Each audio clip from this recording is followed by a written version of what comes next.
Suppose we add several waves together to create a new wave. If we change the amplitudes of the waves, the resultant wave also changes.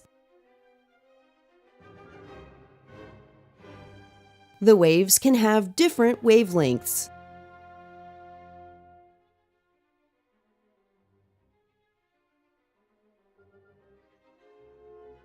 The bottom wave has a slightly different wavelength than the other two.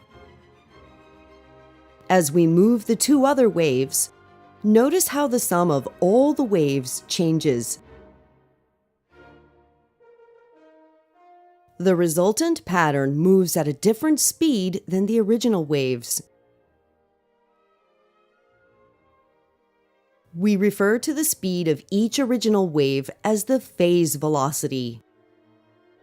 We refer to the speed of the resultant pattern as the group velocity. When we have a wave describing a quantum particle, it's the group velocity that determines the velocity of the particle. Any wave function can be thought of as the sum of waves of many different wavelengths. For a quantum particle with mass, such as an electron, the waves with a shorter wavelength have a faster phase velocity.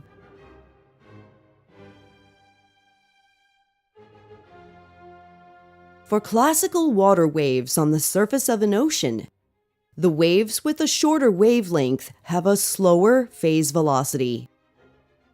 When different wavelengths have different phase velocities, we can have dispersion, where the waveform has a sharp peak at one moment in time, but is dispersed at another moment in time. On the other hand, if all the different wavelengths have the exact same phase velocity, then the pattern can stay constant, and the group velocity will be equal to the phase velocity.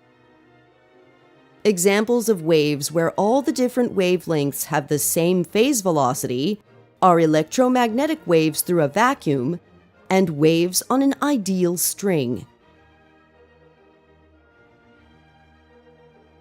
If we have waves with the same amplitude and speed, but moving in opposite directions, then we produce what we refer to as a standing wave.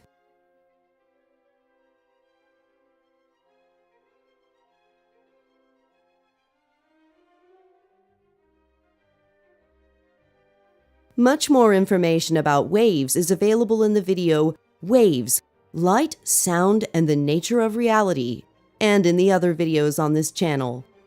Please subscribe for notifications when new videos are ready.